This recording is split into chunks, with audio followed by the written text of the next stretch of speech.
result of that cooperation, that he was gracious enough to call me on Monday to tell me about the challenges he have in relation to attending this meeting. But he will certainly be attending the heads of courts meeting tomorrow. That's the promise that he has given me. So I think we need to be working together now more than ever before. And let me say this. The imposition of harsh sentences is one of the deterrents. But all of what we do is addressing the symptoms. The court systems, the police, and the prosecuting authority only address the symptoms. We still have to have a deliberate plan to deal with the root causes of these problems. Why does somebody find it possible? A 40-odd, 60-odd years old person to rape a 6-month-old person. 6 years, 89-year-old. What is going on? Magistrates have been imposing harsh sentences on these people. Check the record. They have not been lenient. But why is this going on and on and on? I think we need to diagnose the problem correctly so that the medication we dispense for the problem would be effective and help us to either reduce this problem significantly or to cut it out. Our engagements, by the way, with colleagues where there is unmistakable peace and stability and where these crimes are not as rife as they are in our country, in Germany, in France, in the Netherlands, and Norway, said to us, I was asking them, why are your sentences so lenient? I said, it's not about the harshness of the sentence. It is about the predictability of detection, the predictability of effective prosecution, the predictability of conviction when the evidence is available. It says, but when people think your system is sick, it lacks the capacity to do what it was established to do, they take their chances. So we need to do a lot, as I indicated earlier, to strengthen these bodies so that they can achieve what needs to be achieved. We have given or circulated the balance of this speech. I need only say we've taken measures, as I indicated last year, to cut down on costs. We've appealed to colleagues to reduce the level at which they pitch their official vehicles to way below 1 million. The overwhelming majority of judges have been very, very supportive, but we still have those who insist on very expensive vehicles. Our position is it's a matter of conscience. If you insist on a very expensive vehicle, notwithstanding the dire economic situation in which the country finds itself in, well, that's your problem.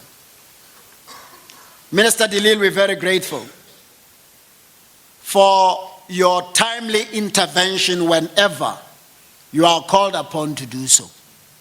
The Deputy Chief Justice and I are beneficiaries of your conscientiousness and the deliberate speed with which, when contacted directly, you are willing to intervene so that the needs that we have are met. I must make the point, there's a very serious problem with your department. It's almost as if we must beg the public works officials to do what they were appointed to do what they are paid every month to do. It's known by everybody. I'm yet to come across any department in this country that is satisfied with the performance of public works. And when you tell them that the service they want to provide is too expensive, you can't reconcile your conscience with what they want to do, they get angry and withdraw services from you. I think public works must enjoy special focus. This thing is an embarrassment. It's been going on for too long. We are just talking about it. There doesn't seem to be any consequence management. Courts are suffering Because though we have established a structure at which we can meet with them peacefully and respectfully to address the issue, the National Efficiency and Enhancement Committee, they don't even come to meetings. They will promise to come. Judge President Mlambo is here. He's the chair of our infrastructure committee. They will promise to come and not come. We are not begging Public Works and Infrastructure Department for anything. Like us, they should consider it an honor and a privilege to be allowed to serve the people of South Africa and be paid. Consequence management that has real teeth must be introduced in your department. So with the good work you've already done, I hope that you will continue, and I hope that those who don't deserve to be there will be appropriately and speedily identified and taken where they deserve to be.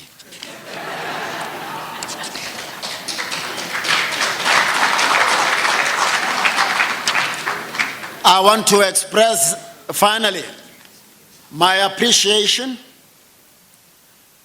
to the Secretary General of the Office of the Chief Justice, Ms. Mmesi Josengwe, and the officials in that office for their commitment to ensuring that the right thing is done. I also want to commend my colleagues who have been assigned the responsibility to work closely with the Office of the Chief Justice to make sure that nothing that is contrary to the prescripts and the law is done. We took a deliberate step as the judiciary, and we announced it, as I'm repeating it here, that no judge, regardless of the position they occupy, must be allowed by members of the Office of the Chief Justice to do anything that the prescripts do not allow them to do. This thing of by word of mouth giving instructions when trouble comes, hiding behind that these people are supposed to know their responsibilities when you were in fact pressurizing them to do the wrong thing, is forbidden in the judiciary and in the Office of the Chief Justice. Therefore, before I even lift up the report that we are here for, here is the report of the Office of the Chief Justice. They have received a clean audit as a national department, because we wanted to make a point as the judiciary that you can be in government and still be effective and efficient and be ethical in the way you go about your business. So congratulations, SG and your team, for a job well done. And here is the report that we are all here for. And now we will be with the facilitation of the president of the SCAB taking questions.